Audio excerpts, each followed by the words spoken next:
మిత్రులారా అందరికీ green greetings తెలుపుతున్నాను. ఈరోజు మనం మాట్లాడుకోబోయే అంశం ఏంటంటే చాలా కీలకమైన అంశం. ఓల్డ్ పెన్షన్ స్కీమ్ మరియు టీచర్స్ ఎమ్మెల్సీ ఎలక్షన్స్లో ఎస్జిటి టీచర్లకు ఓటు హక్కు కోసం 108 రోజుల పాటు పలహారాల దీక్ష చేస్తూ ఉన్నాడు మనందరి ప్రాణ స్నేహితుడు, భద్రాద్రి కొత్తగూడెం జిల్లా ఆళ్లపల్లి మండలం నడిమిగూడెం పంచాయతీ మర్కోడు కాంప్లెక్స్ పరిధిలో ఉన్న ఎంపీపీఎస్ జకారం పాఠశాల ప్రధాన ఉపాధ్యాయుడు షేక్ మహమ్మద్ పాషా గారు 108 రోజులు ఈ పలహారాలు దీక్ష చేస్తూ ఉన్నారు. జూలై 1న ఇది ప్రారంభమైంది. అక్టోబర్ 16 వరకు కూడా ఈ కార్యక్రమం కొనసాగుతూ ఉంది. అక్టోబర్లో డాక్టర్ ఏపీజే అబ్దుల్ కలాం గారి జన్మదినం కూడా ఉంది. ఆయన జన్మదినం వరకు కూడా ఈ దీక్ష కొనసాగుతూ ఉంది.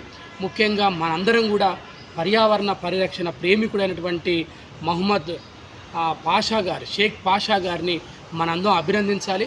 ముఖ్యంగా షేక్ పాషా గారు మన ప్రపంచ పర్యావరణ సంస్థ school education and environment research ప్రోగ్రామ్కి ఆయన భద్రాద్రి కొత్తగూడెం జిల్లాకి కన్వీనర్గా కూడా నియమించడం జరిగింది.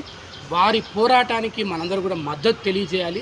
తెలంగాణ రాష్ట్ర ప్రభుత్వం, తెలంగాణలో ఉన్న రాజకీయ పార్టీలు, కవులు, కళాకారులు అందరూ కూడా వారికి మద్దతు ఇచ్చి వారు చేస్తున్న పోరాటాన్ని, న్యాయబద్ధమైన పోరాటంలో ప్రపంచ పర్యావరణ సంస్థ ముందు వరుసలో ఉంటుందని తెలియజేస్తూ ప్రభుత్వం వెంటనే స్పందించి ఈ దీక్షను విరమించే విధంగా ప్రయత్నం చేయాలని కూడా తెలంగాణ రాష్ట్ర ముఖ్యమంత్రి, ప్రజా ముఖ్యమంత్రి శ్రీ రేవంత్ రెడ్డి అన్న గారికి కూడా మీ ద్వారా విజ్ఞప్తి చేస్తూ ఉన్నాను.